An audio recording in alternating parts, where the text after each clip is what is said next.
ये जो राहत है वो चुनाव में आम आदमी पार्टी के लिए काम करेगी क्या?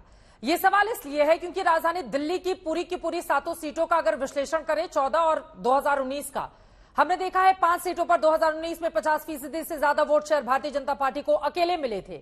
ऐसे में ये जो दावा किया जा रहा है आम आदमी पार्टी की ओर से, इंडिया गठबंधन की ओर से, कितना दम दिखाई देता है उसमें?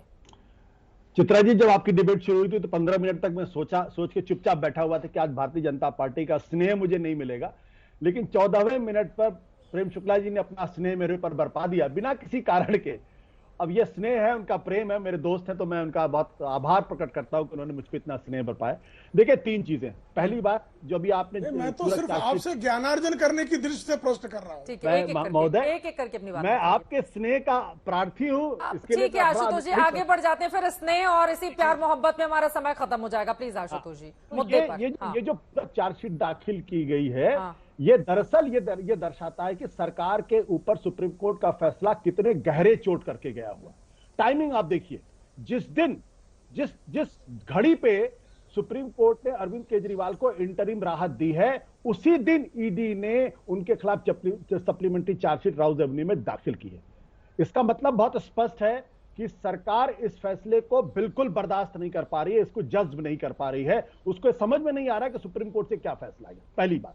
दूसरी बात, ये सरकार, सुप्रीम कोर्ट ने स्पष्ट तौर पर यह कहा है कि इस केस की मेरिट के ऊपर मैं कोई फैसला नहीं करता हूं, ना ही मैं उनको किसी तरीके से कोई परमानेंट जमानत दे रहा हूं, मैं सिर्फ इंटरिम जमानत दे रहा हूं। और इसके पीछे का जो संदेश यह है कि इस देश के अंदर जो एक नई परंपरा चल निकली है कि विपक्ष के नेताओं के चुनाव के पहले गिरफ्तार कर लीजिए, उनकी चुनाव प्रचार करने की शक्ति को खत्म कर दीजिए, उनके खातों को सीज कर दीजिए, उनको लोगों को जेल में डाल दीजिए। इस पर सुप्रीम कोर्ट ने इनडायरेक्टली बहुत गहरी चोट की है और यह कहा है कि यह लोकतंत्र को कमजोर करता है और इस तरीके से जो लेवल प्लेइंग फील्ड की बात है वो खराब है। इसीलिए ईडी ने जो एफिडेविट फाइल की है, अगर आप उसको पढ़ लें, जिस तरीके से ईडी उस पर रिएक्ट कर रहा है, मुझे तो नहीं लगता कि ईडी कोई पॉलिटिकल ऑर्गेनाइजेशन है, लेकिन उनका एफिडेविट पूरी तरीके से पॉलिटिकल है, जिस तरीके से बातचीत की। तीसरी बात, जो लोग अरविंद केजरीवाल की जमानत मिलने पर बहुत नाराज दिखाई पड़ रहे हैं, उनको यह बताने की जरूरत है कि हरियाणा के अंदर एक सज्जन है जिनका नाम है राम रहीम, जो कत्ल के आरोपी हैं, महिलाओं के साथ बलात्कार के आरोपी हैं, आरोपी नहीं अपराधी हैं। उनको भारतीय जनता पार्टी की सरकार कितनी बार उनको पैरोल पे बाहर निकाल करके, ऐसा कौन सा प्रेम है कि एक बलात्कारी, एक हत्यारे के साथ भारतीय जनता पार्टी उनको पैरोल देती? तो सुप्रीम कोर्ट पर टिप्पणी, आप अगर सुप्रीम कोर्ट मनमाफिक फैसला ना करे तो आप उछलने लगते हैं, लेकिन जब आप राम रहीम जैसे लोगों को छोड़ते हैं जो बलात्कारी है और हत्यारा है, तब आपका आत्मा कहां रहती? तब प्रेम शुक्ला जी इस पर जवाब देना चाह रहे हैं, अनुपम मिश्र जी, और उसके बाद वरुण जी मैं फौरन आपके पास आऊंगी। प्रेम शुक्ला जी।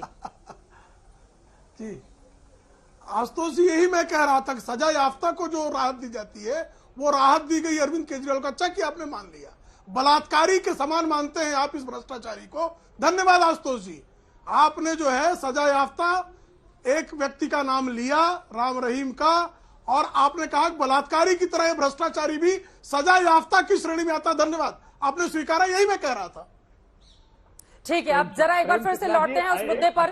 जैसे ही अरविंद केजरीवाल घर जाएंगे वो तस्वीरें आएंगी, हम अपने दर्शकों तक पहुंचाएंगे, लेकिन एक बार फिर से उत्तर प्रदेश की सियासत आज जिस तरह से गरमाई है, एक बार फिर से उस पर वापस लौटे। अनुपम मिश्रा जी, आरएलडी चूंकि वहीं की सियासत करती है, इस वजह से मेरा सीधा सा सवाल है, राहुल गांधी पूरे आत्मविश्वास के साथ लबरेज नजर आ रहे हैं। पिछली बार तो आप लोग अखिलेश यादव के साथ थे, लेकिन इस बार वो कह रहे हैं कि बहुत बड़ा बदलाव होगा और एनडीए का सुपड़ा साफ हो जाएगा उत्तर प्रदेश से।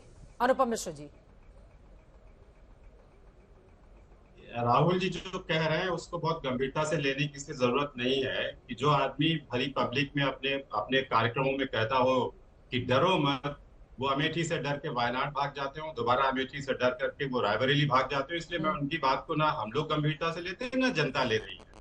तो इसलिए राहुल गांधी पे बहुत बात करने की आवश्यकता नहीं है। जो कह रहे हैं कि भारतीय जनता पार्टी का सूपड़ा साफ हो रहा है और तूफान आ रहा है, बेसिकली वो भारतीय जनता पार्टी के लिए ही कह रहे हैं कि भारतीय जनता पार्टी का तूफान आ रहा है, एनडीए का तूफान आ रहा है, अलायंस का तूफान आ रहा है। उन्हें मालूम है कि वो कितना अंदर से खोखली लड़ाई लड़ रहे हैं, ना कार्यक्रम है, ना उनके पास कोई उद्देश्य है। अनिश्चितता और अनिर्णय की स्थिति में कांग्रेस पार्टी और इंडिया अलायंस पूरा ये इनका घूम रहा है।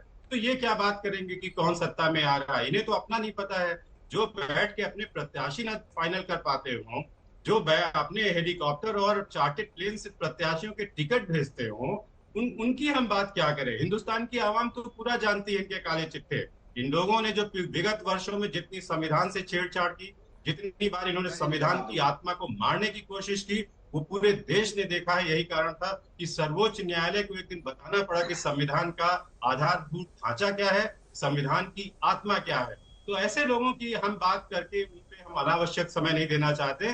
देश इस समय बहुत ही अच्छे माहौल से गुजर रहा है। जनता ने अपना मन बनाया है और 400 के पार ये पूरी सरकार बहुत ही मजबूती के साथ बनेगी। ठीक है। और जो जनता के साथ हमारे किए हुए वादे वो हम उनको अनुराग जी, मैं आपके पास आऊंगी। वरुण पुरोहित जी रह गए हैं, आधे घंटे में एक भी टिप्पणी उनकी नहीं हो पाई है। वरुण पुरोहित जी, अब आपके पास आते हुए, राहुल गांधी के बयान को लेकर चर्चा हो रही है, आप उसी विचारधारा को सपोर्ट करते हैं। मेरा ये सवाल है, जब हम धरातल पर उतरेंगे तब वहां हम पाएंगे कि 80 में से 11 सीटें बीजेपी के पास उत्तर प्रदेश में ऐसी हैं जहां का वोट शेयर 60% से ज्यादा है, 60। 26 सीटें ऐसी हैं जहां पर 55% से ज्यादा वोट शेयर है। 40 सीटें ऐसी हैं टोटलिटी में जिनका वोट शेयर 50% से ज्यादा है। अब अखिलेश यादव और बहन मायावती दोनों ने लड़कर अगर भारतीय जनता पार्टी को वहां पर नहीं रोका तो कांग्रेस पार्टी का 6% और अखिलेश यादव का 18% मिलकर के आपको लग रहा है कि सुपड़ा साफ कर देंगे आप लोग उत्तर प्रदेश में? वरुण पुरोहित जी, थोड़ा मतलब व्यवहारिक होकर क्या नेताओं को अपनी बात नहीं रखनी चाहिए वरुण जी, या आपको लग रहा है नहीं इस बार तो कमाल हो जाएगा? नहीं चित्रा जी, इस बार जो स्थिति है, विपक्ष, मैंने पहले भी कहा, विपक्ष जो है 4 जून को दुखी होगा कि बढ़िया कैंडिडेट और क्यों नहीं उतार पाए। जनता इनसे मोदी जी की गारंटी कपोल कल्पित गारंटी, मोदी जी के इस बात की गारंटी देंगे भाई। ये मेंटल इक्विलिब्रियम जो बीजेपी का है, ये फॉल्स फ्रस्ट्रेटेड फॉर्मूला है इनका। हर चीज में राहुल गांधी परिवार को कोस रहे। जनता इस बात से तंग हो चुकी है, अपनी बात नहीं करते हैं, इसलिए लोग परेशान है इतनी, इसलिए वोटर जो टर्नआउट है लो है। और ऐसा नहीं होता है कि अभी 50% या 60% इनका वोटर हो गया, इनको वोट परसेंटेज मिल गया तो अगली बार ये मिलता ही जाएगा। अगर 10 साल से इन्होंने क्या किया है, जनता उस पर प्रश्न उठा रही है। और मैं आपको फिर कह रहा हूं कि ये एक जनता को एक धोखा महसूस हो रहा है।